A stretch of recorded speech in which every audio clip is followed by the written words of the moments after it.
Hello everyone, मैं हूं कुणाल। स्वागत है आपका कोहली क्लासेस में। आज से हम लोग देखेंगे एनसीईआरटी सीरीज जो दृष्टि पब्लिकेशन का है, जिसमें क्लास 6 से लेकर 12 तक का बात किया गया है। एनसीईआरटी जिसमें क्लास 6 से लेकर 12 तक का है, जो ऑब्जेक्टिव फॉर्म है। इसमें आपको देखने को मिल जाएगा जो पुराना एनसीईआरटी का जो था दिया हुआ कंटेंट, वो भी होगा इसमें, और नया वाला भी है। तो इसमें दोनों कवर किया गया। देख लीजिए इसका कंटेंट। इसमें क्लास 6 का ये हो गया, क्लास 7 है, ऐसे कर करके क्लास 12 तक का दिया गया है। तो एक बार इसे भी देख लीजिएगा क्या क्या है इसमें पढ़ने को। और चलिए शुरू करते हैं। ये आपके लिए काफ़ी यूजफुल होगा अगर आप कोई भी स्टेट पीसीएस का अगर एग्ज़ाम देने जा रहे हैं या बीपीएससी भी दीजिएगा तो काफ़ी वहाँ पे फ़ायदेमंद होगा। तो हम लोग शुरू करेंगे क्लास 6 से। तो इसका जो पहला चैप्टर है हमारे अतीत, तो यही लेते हैं। चलिए देखते हैं पहला क्या है, क्या, कब, कहाँ और कैसे। तो क्वेश्चन नंबर 1 से ही देखेंगे।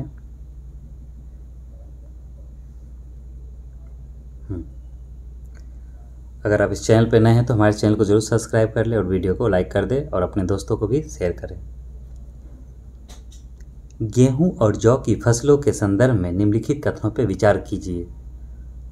तो पहला है आपका ऑप्शन, मनुष्यों द्वारा सर्वप्रथम इन्हीं फसलों को उपजाने की शुरुआत की गई। दूसरा कह रहा है इन फसलों के उपजाने का क्षेत्र हिमालय और विंध्य की पहाड़ियाँ थीं। तो इसका आंसर हो गया केवल एक।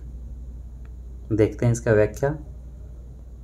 सर्वप्रथम मनुष्यों ने गेहूं और जौ उपजाना आरंभ किया था, और कब है, इसका टाइम पीरियड है आपका 8000 वर्ष पहले। इन फसलों को उपजाने का कार्य सुलेमान और किरथर पहाड़ी क्षेत्रों में हुआ, ना कि विंध्य क्षेत्रों में। अतः कथन 2 गलत हो गया। गेहूं और जौ उपजाने के प्राचीनतम जो साक्ष्य मिला है वो मेहरगढ़ बलूचिस्तान से प्राप्त होते हैं। और नवनिम्नतम आंकड़ा ये तथ्य है, उसके अनुसार चावल उपजाने के प्राचीनतम साक्ष्य संत कबीर नगर के लहुरा देव में पाए गए हैं। ये साक्ष्य लगभग 9000 से 8000 वर्ष के पूर्व का है। तो ये हो गया सबसे लेटेस्ट में देखा जाए तो जो इसका तथ्य निकला फैक्ट्स के अनुसार ये हो गया उत्तर प्रदेश के लहुरा देव में हुआ है। आगे देखते हैं। गारो तथा मध्य भारत के विंध्य पहाड़ियाँ क्षेत्र अन्य कुछ ऐसे क्षेत्र हैं जहाँ कृषि का विकास हुआ है। तो कंप्लीट होता है। अब हम लोग देखेंगे क्वेश्चन नंबर 2। भारतीय उपमहाद्वीप के संदर्भ में निम्नलिखित कथनों पर विचार कीजिए। पहला है आरंभिक नगरों का विकास सिंधु व इसकी सहायक नदियों के किनारे हुआ। जो आरंभिक नगर था उसका जो विकास बोल रहा है ये सिंधु व इसकी सहायक नदियों के किनारे हुआ। दूसरा बोल रहा है गंगा व इसकी सहायक नदियों के किनारे नगरों का विकास लगभग 5000 वर्ष पूर्व हुआ। तो इसका आंसर हो जाएगा केवल 1। तो कैसे देखते हैं। कथन 1 सही है। लगभग 4700 वर्ष पूर्व सिंधु व उसकी सहायक नदियों के किनारे आरंभिक नगरों का विकास हुआ। इन्हीं नगरों में विकसित सभ्यता सिंधु सभ्यता के नाम से जानी गई। गंगा व इसकी सहायक नदियों के किनारे नगरों का विकास लगभग 2500 वर्ष पूर्व हुआ। यानी सिंधु नदी के किनारे सभ्यता पहले विकसित हुई, अतः कथन 2 गलत हो गया। तो क्वेश्चन नंबर 3 देखेंगे। गंगा नदी के दक्षिण में इसकी सहायक नदी सोन के आसपास का क्षेत्र प्राचीन काल में किस नाम से जाना जाता था। तो ये मगध के नाम से जाना जाता है। सोन नदी के आसपास का क्षेत्र जो प्राचीन काल में मगध कहलाता था। मगध प्राचीन काल का पहला बड़ा राज्य था। इसके शासक बहुत शक्तिशाली थे। इन्होंने एक विशाल राज्य स्थापित किया था। मगध साम्राज्य का उत्कर्ष ईसा पूर्व 6वीं शताब्दी में हुआ था। मगध साम्राज्य का वास्तविक संस्थापक लगभग 544 से लेकर 492 ईसा पूर्व जो था उसका टाइम पीरियड बिंबिसार था। क्वेश्चन नंबर 4 देखेंगे।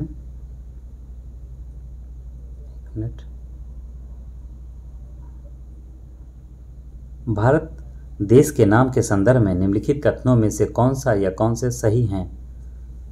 तो कौन सा सही है? ये कह रहा है लगभग 2500 वर्ष पूर्व उत्तर पश्चिम की ओर से आने वाले ईरानियों और यूनानियों ने सिंधु को इंदोस अथवा इंदोस तथा इस नदी के पूर्व में स्थित भूमि प्रदेश को इंडिया कहा। तो ये तो सही लग रहा है। आगे देखते हैं। भरत नाम का प्रयोग उत्तर पश्चिम में रहने वाले लोगों के एक समूह के लिए किया जाता था। इस समूह का उल्लेख संस्कृत भाषा की आरंभिक कृति ऋग्वेद में भी मिलता है। तो नीचे दिए कौन सा सही हो गया? तो इसमें दोनों सही है। इसका व्याख्या देखेंगे। उपयुक्त दोनों कथन सही है। उत्तर पश्चिम की ओर से आने वाले ईरानियों तथा यूनानियों ने सिंधु को हिंदोस कहा अथवा इंदोस कहा। इन्होंने इस नदी के पूर्व में स्थित भूमि प्रदेश को इंडिया कहा। भरत नाम का प्रयोग उत्तर पश्चिम में रहने वाले लोगों के एक समूह के लिए किया जाता था। इस समूह का उल्लेख ऋग्वेद में मिलता है। ऋग्वेद संस्कृत की आरंभिक कृति है जो लगभग 3500 वर्ष पुरानी है।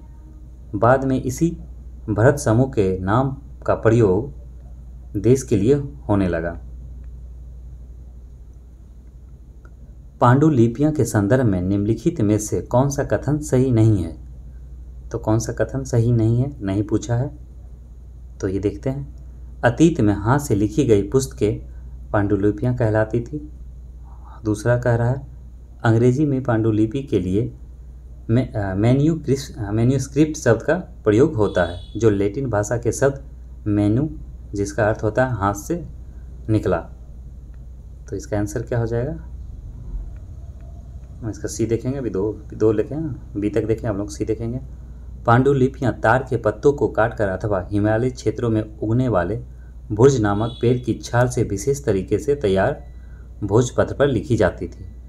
डी कह रहा है पांडुलिपियां केवल मंदिरों और केवल दिया है तो ऐसे ही गलत लग रहा है, केवल मंदिर और विहारों में प्राप्त होती है जो केवल संस्कृत भाषा में लिखी गई है। तो यही हो गया, केवल ये गलत है, बाकी सारा सही है। कथन ए, कथन बी, कथन सी सही है, परंतु डी गलत है, क्योंकि पांडुलिपियां मंदिरों और विहारों के अतिरिक्त अन्य स्थानों से भी प्राप्त हुई है। साथ ही ये पांडुलिपियां विभिन्न प्राचीन भाषाओं में प्राप्त हुई है, जिनमें संस्कृत, प्राकृत और तमिल भी शामिल है। अभिलेखों के संदर्भ में निम्नलिखित कथनों पर विचार कीजिए। ऐसे लेख जो केवल पत्थरों पर उत्कीर्ण किए जाते थे अभिलेख कहलाता है। दूसरा हो गया कभी कभी शासक अथवा अन्य लोग अपने आदेशों को इस तरह उत्कीर्ण करवाते थे ताकि लोग उन्हें देख व पढ़ सके तथा उनका पालन कर सके। तो इसका आंसर हो जाएगा केवल 2। व्याख्या देखेंगे। ऐसे लेख जो पत्थर अथवा धातु जैसे अपेक्षाकृत कठोर सतह पर उत्कीर्ण किए जाते थे वे अभिलेख कहलाते हैं, अतः कथन 1 गलत है। कथन 2 सही है। अभिलेखों में राजाओं, रानियों व अन्य लोगों के आदेश, कार्य विवरण, विषय आदि का उल्लेख किया जाता था। क्वेश्चन नंबर 7, अशोक का कंधार से प्राप्त अभिलेख निम्नलिखित में से किन लिपियों में लिखा गया? तो अशोक का जो कंधार में प्राप्त हुआ अभिलेख वो है यूनानी और अरमाइक में। अशोक का कंधार अभिलेख क्षेत्र से प्रयुक्त होने वाली यूनानी तथा अरमाइक 2 भिन्न लिपियों तथा भाषाओं में लिखा गया है।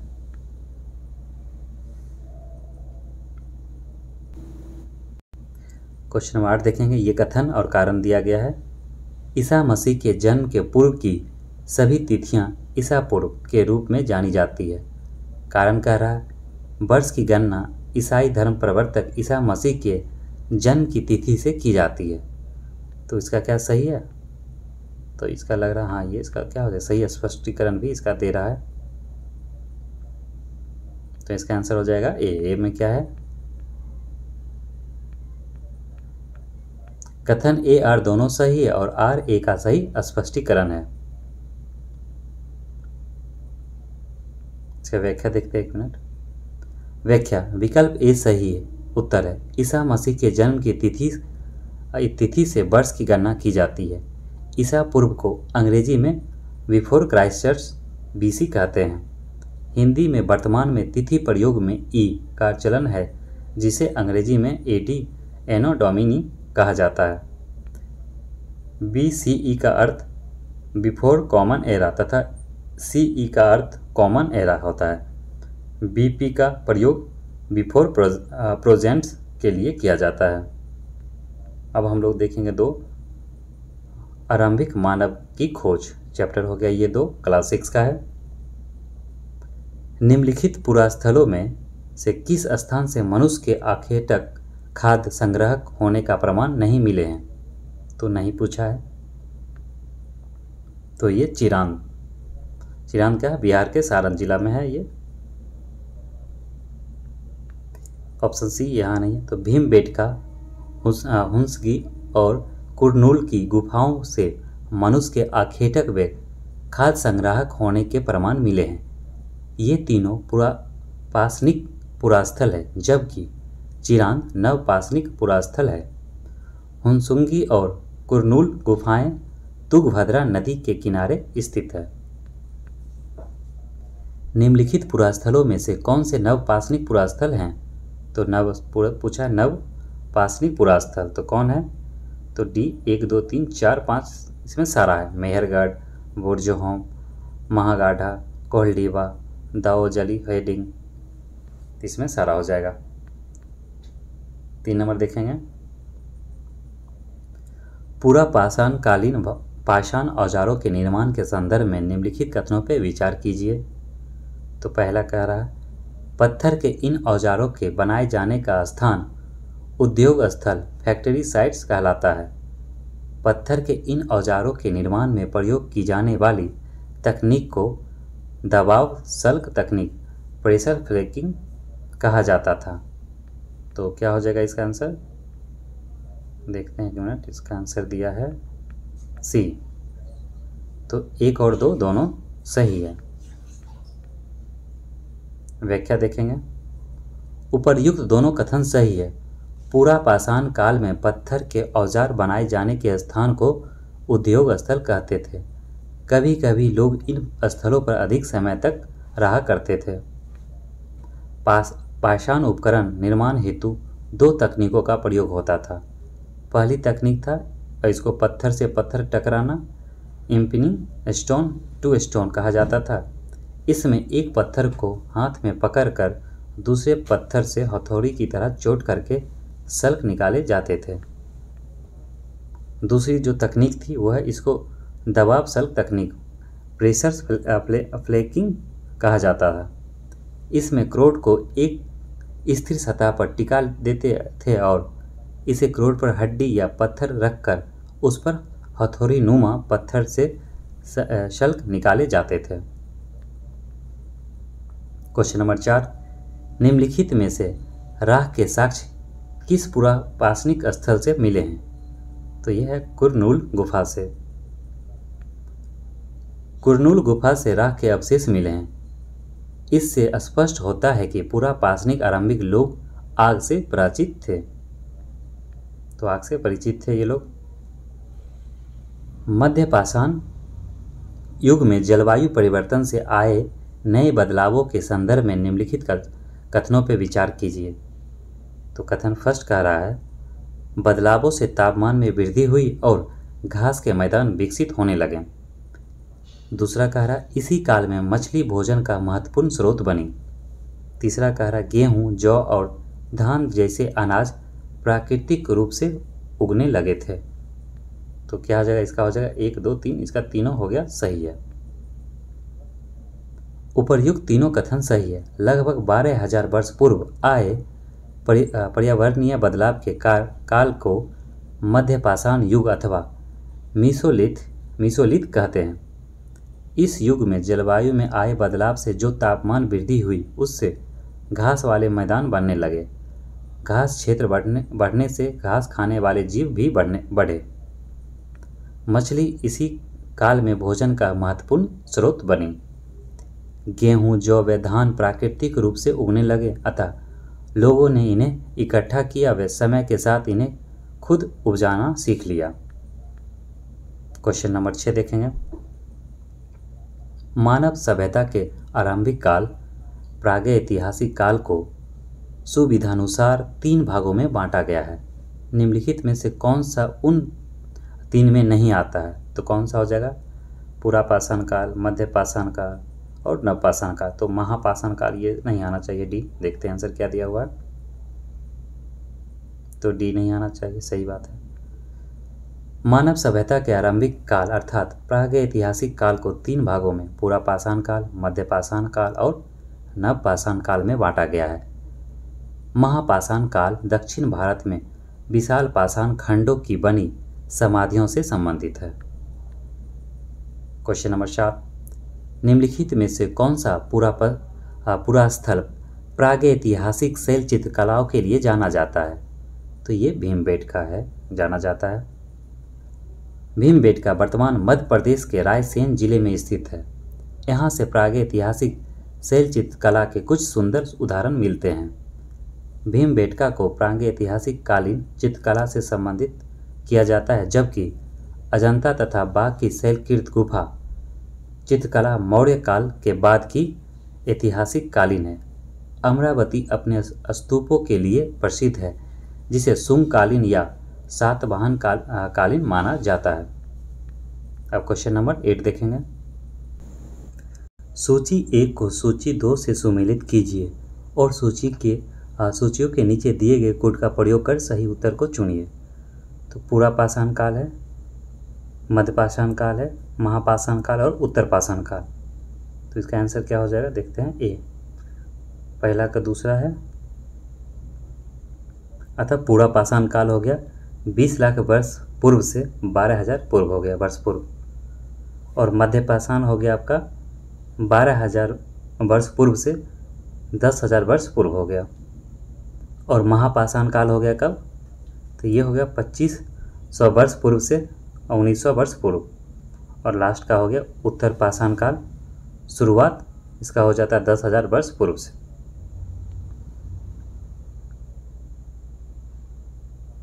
चलिए भी देख लेते, इसका व्याख्या भी पढ़ लेते हैं। पुरापाषाण काल 20 लाख वर्ष पूर्व से 12,000 वर्ष पूर्व के दौरान माना जाता है। मध्यपाषाण काल का समय 12,000 वर्ष पूर्व से लेकर 10,000 वर्ष पूर्व तक माना जाता है। और उत्तरपाषाण काल अर्थात नवपाषाण काल की शुरुआत लगभग 10,000 वर्ष पूर्व से होती है। महापाषाण काल का संबंध दक्षिण भारत के बड़े शिलाखंडों से बनी समाधियों से है। इसका काल 500 ईसा पूर्व से 100 ईस्वी अर्थात 2500 वर्ष पूर्व से 1900 वर्ष पूर्व तक माना जाता है। क्वेश्चन नंबर 9, निम्नलिखित पर विचार कीजिए। पुरापाषाण काल, मध्यपाषाण काल, नवपाषाण काल और क्या दिया है? तो उपयुक्त में से किन या काल के औजारों को माइक्रोलिथ अथवा लघु पाषाण कहते हैं? तो किसे कहते हैं? तो केवल 2। तो केवल 2 में क्या था?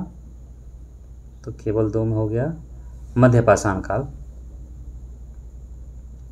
व्याख्या देखेंगे। लगभग 12,000 वर्ष पूर्व से लेकर 10,000 वर्ष पूर्व तक के काल को मध्यपाषाण काल कहा जाता है। इस काल के पाषाण औजार आमतौर पर बहुत छोटे होते थे। इन्हें माइक्रोलिथ यानी लघु पाषाण कहा जाता है। प्रायः इन औजारों में हड्डियों हो गया या लकड़ियों के मुट्ठे लगे हंसियाँ और आरी जैसे औजार मिलते थे। साथ साथ पुरापाषाण युग वाले औजार भी इसी दौरान बनाए जाते थे। हुंसगी के संदर्भ में निम्नलिखित कथनों पर विचार कीजिए। तो पहला हो रहा है, हुंसगी से पुरापाषाण युग के कई साक्ष्य प्राप्त हुए हैं। दूसरा कह रहा, यहाँ से प्राप्त अधिकांश औजार बलुआ पत्थर से बनाए जाते थे। तो इसका केवल एक सही है। कथन एक सही है। हुंसगी कर्नाटक में स्थित पुरापाषाण कालीन स्थल है। यहाँ से प्राप्त कुछ पुरास्थलों से अलग अलग कार्यों में प्रयोग किए जाने वाले कई औजार मिले हैं। हुंसगी में अधिकांश औजार चूना पत्थरों से बनाए जाते थे, ना कि बलुआ पत्थर से। अतः कथन 2 गलत है। क्वेश्चन नंबर 11, भारत में शुतुरमुर्ग के साक्ष्यों के संदर्भ में निम्नलिखित कथनों पर विचार कीजिए। तो पहला है, भारत में शुतुरमुर्ग के होने के प्राचीनतम प्रमाण नवपाषाण युग से प्राप्त हुए हैं। आंध्र प्रदेश के पटने नामक पुरास्थल से शुतुरमुर्ग के अंडे के अवशेष मिले हैं। प्रागैतिहासिक काल में शुतुरमुर्ग के अंडों के छिलकों पर चित्रांकन और इनसे मनके बनाए जाने के प्रमाण मिले हैं। तो हो जाएगा केवल सी। तो केवल सी क्या है, सही है, बाकी सारा गलत है। व्याख्या देखेंगे। भारत में शुतुरमुर्ग के होने के प्राचीनतम प्रमाण पूरा पाषाण काल से प्राप्त हुए हैं।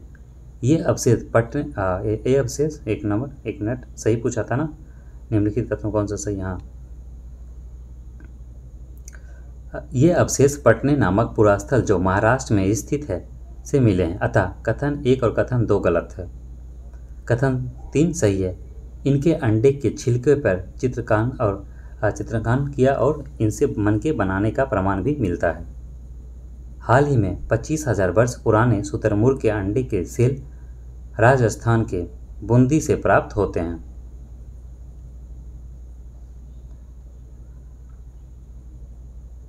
अब आगे हमारा तीसरा हो गया चैप्टर भोजन संग्रह से उत्पादन तक। निम्नलिखित में से सबसे पहले किस जंगली जानवर को पालतू बनाया गया? तो सबसे पहले किसे बनाया गया? तो कुत्ता को बनाया गया। व्याख्या देखते हैं। सबसे पहले जिस जानवर को पालतू बनाया गया वह कुत्ता था। इसके बाद मनुष्य ने भेड़ व बकरी को पालतू बनाया। निम्नलिखित में से किन स्थानों पर पुरातात्वविदों को शुरुआती कृषकों और पशुपालकों के होने के साक्ष्य मिला? तो ये कहाँ मिला है? ये सारा जगह से मिला। पय्यमपल्ली, हुल्लूर, महागाढ़ा, गुफा कराल और बुर्ज होम। तो ये सब जगह से मिला है। 3 नंबर देखेंगे। सूची 1 को सूची 2 से सुमेलित कीजिए एवं नीचे दिए गए गुट की सहायता से सही उत्तर का चयन कीजिए। तो मेहरगढ़ कहाँ हो गया? इसका आंसर देखते हैं। 1 में 2 हो गया। तो पहला का 3 मेहरगढ़ हो गया पाकिस्तान। कोल्डीवा ये कहाँ हो गया? ये हो गया उत्तर प्रदेश में है। चिरांद हो गया बिहार। और गुफा काल ये हो गया गुफरा काल ये हो गया जम्मू कश्मीर में। व्याख्या। मेहरगढ़ पाकिस्तान के बलूचिस्तान प्रांत में स्थित है। यहाँ से गेहूं और जौ के अवशेष मिले हैं। मेहरगढ़ में पुरातात्वविदों को विभिन्न प्रस्तरों से अनेक जानवरों के अवशेष मिले हैं। इनमें हिरन तथा सुअर जैसे जंगली जानवरों की हड्डियां सबसे निचले प्रस्तर से मिली है। उसके बाद के स्तरों से भेड़ एवं बकरियों तथा उसके ऊपर ज़्यादातर मवेशियों की हड्डियां मिली है। इसे लगता है कि ये लोग मवेशी पालने लगे थे। और कोल्डीवा उत्तर प्रदेश के इलाहाबाद जिले वर्तमान प्रयागराज में अवस्थित है। यहाँ से चावल और जानवरों की हड्डियां के टुकड़े प्राप्त हुए हैं। और चिरांद आधुनिक बिहार राज्य में अवस्थित है। यहाँ से गेहूँ, हरे चने, जौ, भैंस और बैल के अवशेष मिले हैं। गुफा कराल जो आधुनिक कश्मीर में स्थित है। तो यहाँ से गेहूं और दलहन के साक्ष्य प्राप्त हुए हैं। क्वेश्चन नंबर 4 देखेंगे। निम्नलिखित युगों पर विचार कीजिए। तो ये बोल रहा है उपयुक्त पुरास्थलों में से कौन सा युग सुमेलित नहीं है? तो नहीं पूछा। तो महागढ़ है उत्तर प्रदेश, उर्जौम कश्मीर, और हल्लूर जो होगा ये आंध्र प्रदेश और पेमपल्ली तेलंगाना। तो कौन सा इसका है? केवल सी। 3 और 4 क्या है? ये सही नहीं है, ये सही नहीं है, बाकी ये दोनों सही है। महागढ़ा कहाँ है? उत्तर प्रदेश में, बुर्जहोम कश्मीर में। महागढ़ा वर्तमान उत्तर प्रदेश में अवस्थित है। इस पुरास्थल से चावल और मवेशी मिट्टी पर खुरों के निशान के रूप में के साक्ष्य प्राप्त हुए हैं। बुर्जहोम वर्तमान कश्मीर में स्थित है। यहाँ से गेहूं और दलहन, कुत्ते, मवेशी, भैंस, भेड़ और बकरी के होने के साक्ष्य मिले हैं। हुल्लूर वर्तमान कर्नाटक में स्थित है। यहाँ से पुरातत्वविदों को ज्वार, बाजरा, मवेशी, भेड़, बकरी और सुअर के साक्ष्य मिले हैं। और पय्यमपल्ली जो है वर्तमान तमिलनाडु राज्य में स्थित है। यहाँ से काला चना, ज्वार बाजरा, मवेशी, भेड़ और सुअर के अवशेष पाए गए हैं। और हुल्लूर जो है कर्नाटक तथा पयमपल्ली तमिलनाडु में अवस्थित है, परंतु एनसीईआरटी कक्षा 6 में दोनों पुरास्थल को आंध्र प्रदेश में स्थित बताया गया है। क्वेश्चन नंबर 5, पुरातत्वविदों को कुछ पुरास्थलों पर झोपड़ियों और घरों के निशान मिले हैं। बुर्ज होम पुरास्थल से प्राप्त ऐसे साक्ष्य के संदर्भ में निम्नलिखित कथनों पर विचार कीजिए। यहाँ के लोग गड्ढे के नीचे घर बनाते थे। इन घरों को गर्तावास कहा जाता था, तो ये सही है। यहाँ के झोपड़ियों के अंदर और बाहर दोनों स्थानों पर आग जलाने की जगह मिली है। देखते हैं इसका सी, इसका दोनों सही है। तो इसका जो दोनों है ऑप्शन सही है। उपर्युक्त दोनों कथन सही है। बुर्ज होम वर्तमान कश्मीर में अवस्थित है। यहाँ के लोग गड्ढे के नीचे घर बनाते थे। इन घरों को गर्तावास कहा जाता है। इसमें नीचे उतरने के लिए सीढ़ियाँ होती थी, इससे उन्हें ठंडा से सुरक्षा मिलती थी। झोपड़ियों के अंदर और बाहर दोनों जगह आग जलाने की जगह थी।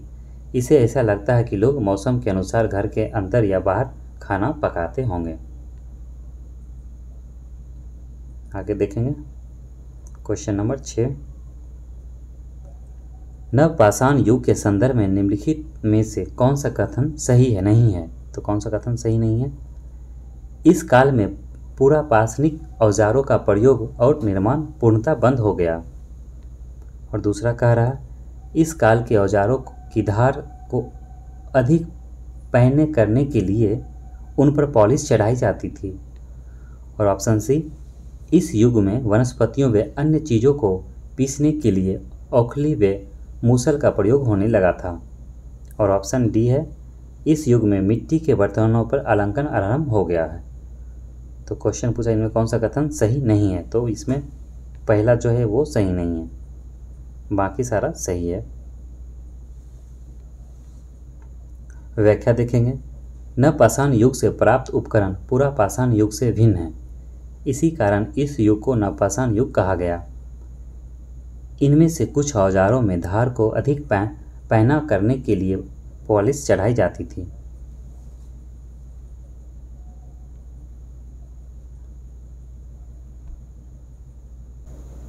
कुछ औजारों हड्डियों से बनाए जाते थे। इस काल में पूरा पाषाणिक औजारों का निर्माण और प्रयोग भी होता था, अतः कथन एक गलत है। चीज़ों को पीसने के लिए औखली व मूसल का प्रयोग इस काल में किया जाता था, जो हजारों साल बाद भी प्रयोग में लाए जाते हैं।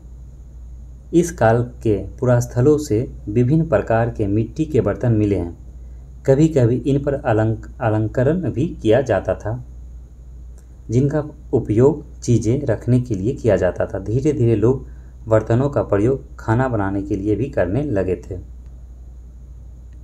क्वेश्चन नंबर 7,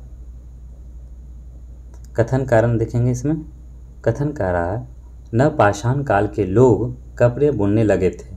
कारण कह रहा है नवपाषाण काल में कपास उपजाया जाने लगा था। तो क्या यह सही है? बिल्कुल सही है।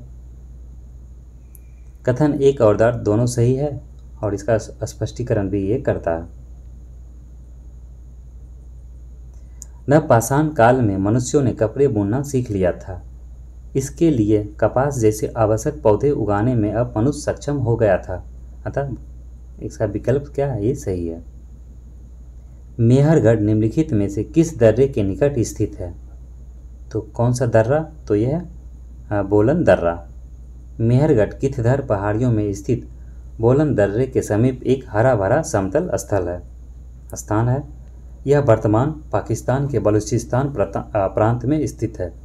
ईरान जाने के लिए बोलन दर्रा एक महत्वपूर्ण मार्ग है। क्वेश्चन नंबर 9, कथन है मेहरगढ़ से प्राप्त कब्रों में मृतकों के साथ कुछ सामान भी रखा जाता था। कारण का मेहरगढ़ के लोगों को मानना था कि मृत्यु के बाद भी जीवन होता है। तो ये भी लग रहा सही है, इसका सही हो गया। ये कथन और कारण दोनों इसका सही है और इसका स्पष्टीकरण भी करता है।